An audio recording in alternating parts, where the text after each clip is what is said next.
Дел од земјоделците во Кочанскиот регион продолжуваат со практиката за палење на страништата и остатоците од претходната жетва во нивите, со што повторно ја нарушуваат животната средина и го загадуваат воздухот.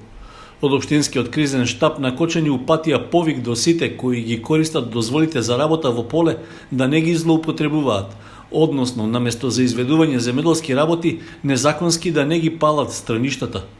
Поголем број земјоделци го пријавиле своето движење заради потребите за извршување на земјоделските активности, но забележано е дека на повеќе места во Полскиот регион повторно се врши палење.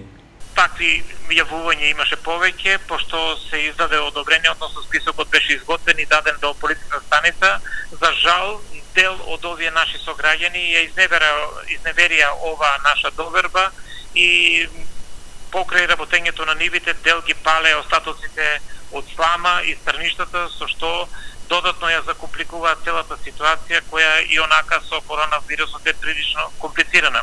Што значи дека навистина несовесното и неодговорно однесување на дел од нашите земјоделци веројатно во иднина и ќе има и други последици, бидејќи во колку ваквата состојба продолжи ќе се доведе во прашање издавање и на легитимни дозволи за земјоделците кои навистина имаат потреба да ги обработуваат своите ниви.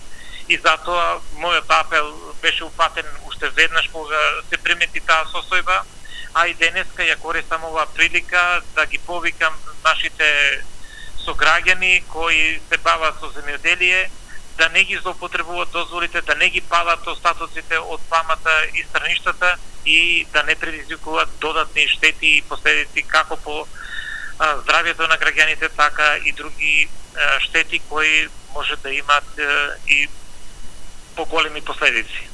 Од кризниот штаб на Кочани информираа дека досега не се преземени казнени мерки против прекршителите со оглед на вонредната состојба.